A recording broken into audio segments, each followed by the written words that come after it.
Good day, everyone, especially to our instructor, Ma'am. I'm Jessamay Baloran.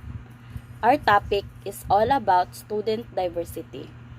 This morning, we are going to report to you about student diversity, individual differences factors, benefits of diversity in the classroom, and classroom strategies for student diversity. So, do you agree that no two students are the same? Or do you believe that learner do not comes in the same mold? Student Diversity, Module 4, Individual Differences. Content. First, learning objective. Second, introduction. Third, individual differences factors. Fourth, benefits of diversity in the classroom. Fifth, classroom strategy for student diversity. And last is conclusion. Here are objective. Our learning objective of this lesson. First, identify the different factors that bring about diversity in the classroom. Second, demonstrate a positive attitude toward diversity as an enriching element in the learning environment. And the last is come up with the teaching strategies that considered student diversity. Introduction. You're probably heard someone say, everyone is unique. Though it sounds really like a cliche, one cannot ignore the truth in it. Students in our nation's classrooms today are more diverse than ever. They represent different races, ethnicities, cultures, and socioeconomic backgrounds, and they speak many different languages. Further, these students often exhibit a wide range of academic, physical, and social abilities or skills. The remainder of this module will represent information about some of the most important kind of student diversity: cultural, linguistic, that involving exceptionalities, and socioeconomic status. Before we delve into this aspect, however, it is important for teachers to understand their perceptions about students who come from different backgrounds from their own. Moreover, they need to understand how these perceptions might influence their expectations for their students and subsequently the ways in which they teach. What is diverse learner? A diverse learner is someone who, first, learning in different ways. Second, has different learning style like visual, learning by seeing. Then, second, tactile, which is learning by doing. Then, the third is auditory, learning by hearing. So, and the third is has different strength and interest, needs, and language. Factors that bring about student diversity. First, individual differences factors. Gender. We are different in gender. Example, male and female. Racial. Example, Asian, American, Africa. Ethnics or cultural background. We are differ in nationality, province, language, and this diversity also come from the other factor like the following. The socio-economic status. The billionaire's lifestyle differ from that of a middle income or lower income group. Socio-economic status. is a social standing or class of individual or group, or it's often sometimes a combination of education, income, wealth, and occupation.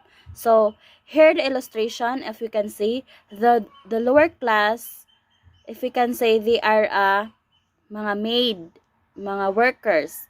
And the second is middle class, which is mga arang-arangan. Then the upper class is kanang mga rich nga mga people. So rich people. Then if we can say they are dressed an elegant dress. So mao na silang mga sapian, mga tsada ang ilang mga sinina, if we can say in the illustration. And the second is thinking or learning style.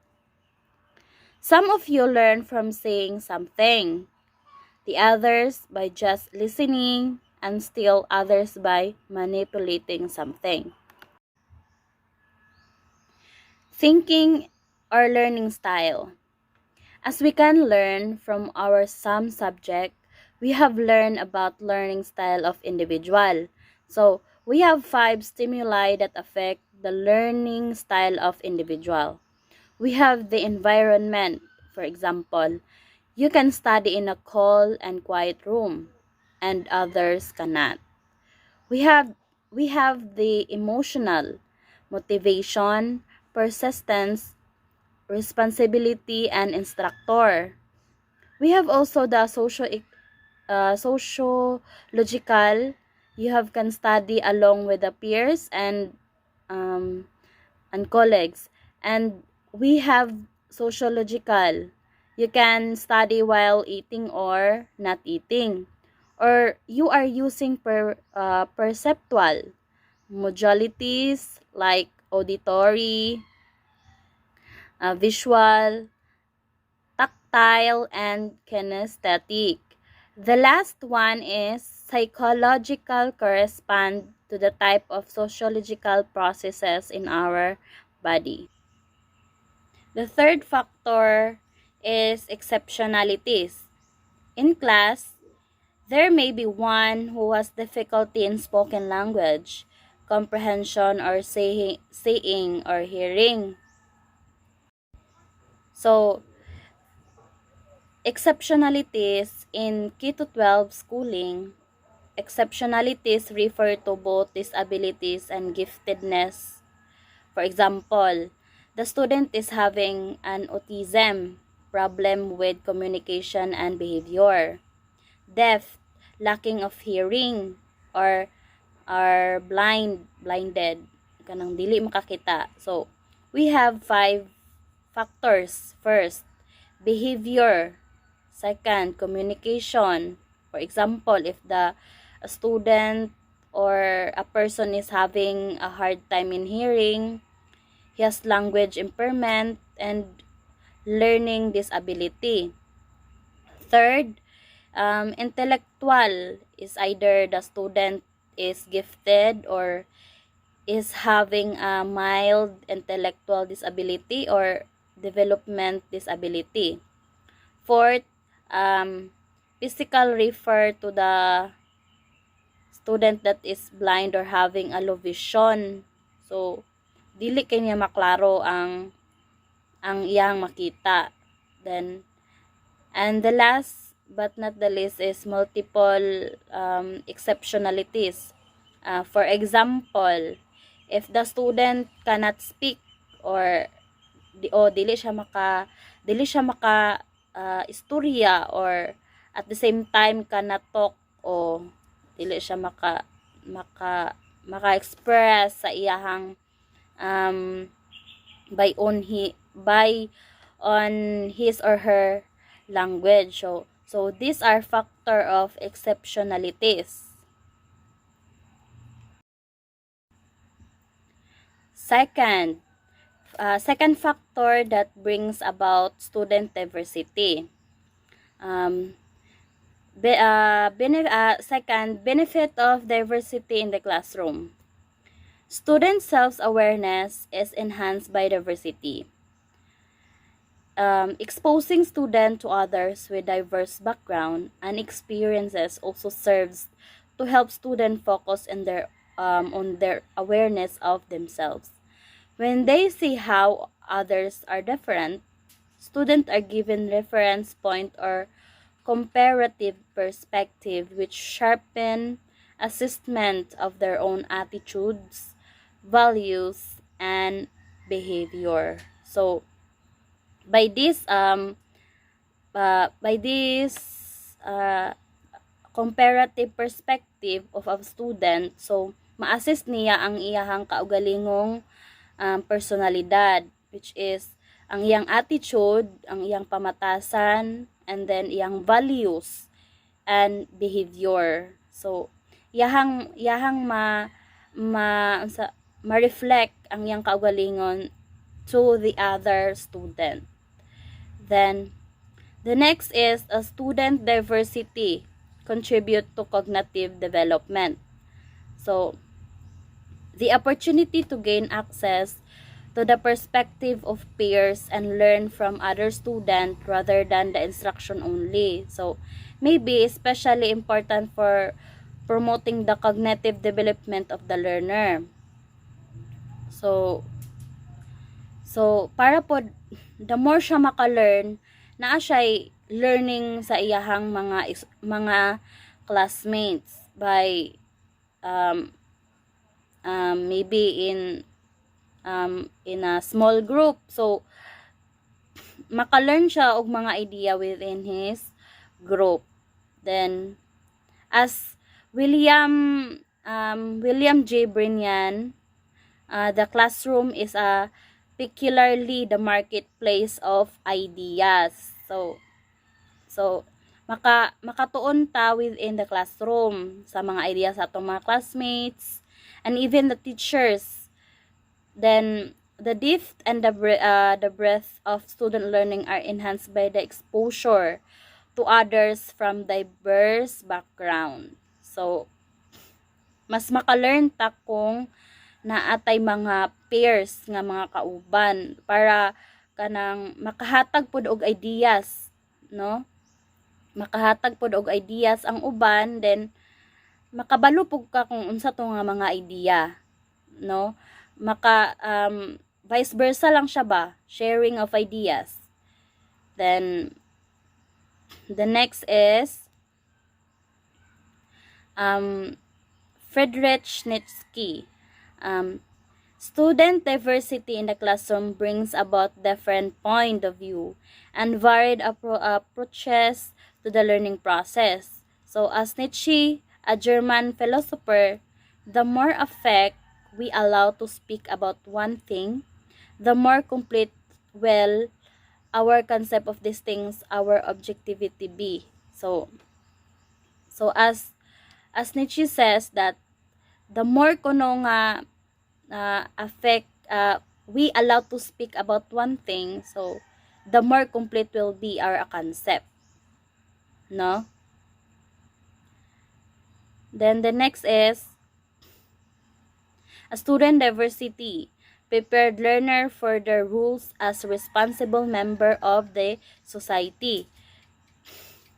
As Susan Moore's the capacity to imagine situation or problem from all perspective and to appreciate all aspects of diversity. The classroom can provide more than just theory given by the teacher in lecture. With student diversity, the classroom become a public place where community can be practiced. So now as we can see, we are teacher education. So musulod kita sa ato ang sa atong bachelor, which is education. So para mahasa pang ato ang kahibalo to become a teacher, so naata sa musulod ta sa isa ka classroom, which is a public place where community can be practiced. So next is Student diversity can promote harmony. Yes, can promote harmony. When when student diversity is integrated into the classroom, teaching and learning process, it can become a vehicle for promoting harmonious relations. And next is next factor that brings about student diversity is the classroom strategies for student diversity. So naa siya mga strategies. So we can see um, first is encourage learner to share their personal history and experiences.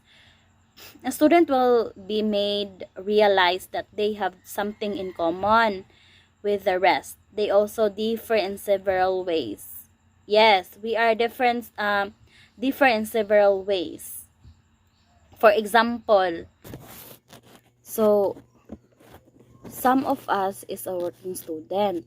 We are something in common, but we differ in several ways on how to deal our strengths and weaknesses that we encounter in our journey.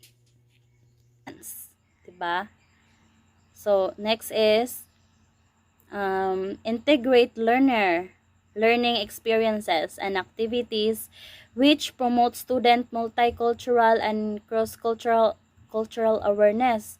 So you can encourage or even initiate co-curricular experiences that are aim of promoting diversity awareness. For example, linggo ng wika. Yes, linggo ng wika. Then second, Indigenous People Week. So, let student interview other student on campus who are from diverse background. So, we are diverse background and community. So, we are not different environment. And invite student to internet discussion. So, you have to encourage student to internet discussion group or email, 'di ba? Kay kuan naman ta karon industrial revolution naman ta, so high tech na ang atong mga gadgets. Then have student visit our foreign countries and talk to natives of those countries. So if we have an opportunity nga makaadto ta sa laing syudad or laing nasod, so we have to do this. You have to visit and talk to them. Invite students if they have ever been the personal target of prejudice and discrimination. So, i-encourage na to ang ato ang mga estudyante para ma-aware and dili sila ma-discriminate sa laing tao and have them share their experiences with other members of the class. So para pod para ma-aware pod ang uban, dapat imo pod i-express ang imong feelings sa imuhang mga classmate og imong mga experiences in life, 'di ba? Aside from highlighting diversity, identify pattern of unity that transcend group differences. As we can see, Clyde Clocken, an American anthropologist, says that every human is at the same time like all other human. So, like some human and like no other human. So, if we can, as we can see that Clocken said that human is unique. Everyone is unique. So the next reporter will be Miss Merlyn Bangasao for the next topic, which is communicate high expectation to student from all subgroup. Thank you. Hello everyone, my name is Merlyn Gabac. Communicate high expectation to students from all subgroups.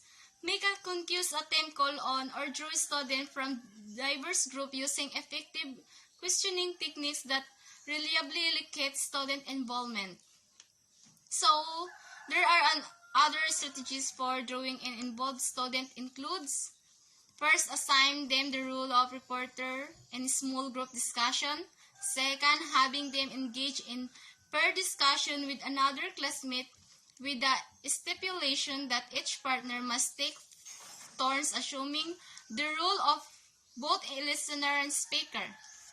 Third, scheduling instructor-student conference with them outside the classroom. So, learn the name of your student, especially the foreign name that you may have difficulty pronouncing. This will enable you to establish early personal rapport with them, which can later serve as a social or emotional foundation or springboard for encouraging them to participate. Use varied instructional method to accommodate student diversity in learning style. So, diversify the sensory perceptual modalities through which you can deliver and present information. So, like sample, orally, and print diagrammatic, kanang pictorial presentation or hand-on experience. Diversity the instructional formats or procedure you use in class. First, use format that are student-centered like sample, class discussion, or small group works, and teacher-centered like lectures, demonstration. Second, use format that are structured, sample trial and errors, the discovery learning, and step-by-step instruction. Third, use procedures that involves both independent learning, sample independently complete the project or individual presentation, and interdependent learning like collaborative learning in pairs of a small group. Varied example, you use the illustrate concept in order to provide multiple contexts that are relevant to students from diverse backgrounds. So we have a student complete of the class and use of this information to select examples that are relevant to their personal interests and life experience. Use ideas, comments, and questions that student both in class. Ask students to promote their own example of concept based on experience drawn from their personal life. Have students apply concept by placing them in a situation or context that is relevant to their lives. Adapt to the student diverse background and learning style by allowing them personal choices and decision making. So, opportunities concerning what they will learn and how they will learn it. First, promote positive student attitude towards subject matters. Second, further more positive interaction among students. Third, result in student working more consistently with lesser teacher intervention. Diversify your methods for assessing and evaluating student learning, individually delivered and oral reportings, group project, visual presentation, dramatic vignettes, present live or videotape. Purposely from small discussion group of students from diverse background. So you can form your groups of students with different learning style and different cultural background or etc. The structure is removing from centered style, thereby reducing the livelihood that the teacher is perceived are the ultimate or absolute authority. Student peers expose the perspective of other students, thus increasing their application of multiple viewpoints and different approaches of learning. So, thank you. So, thank you, Miss Bangasao. So the conclusion, as we can see, everyone is unique.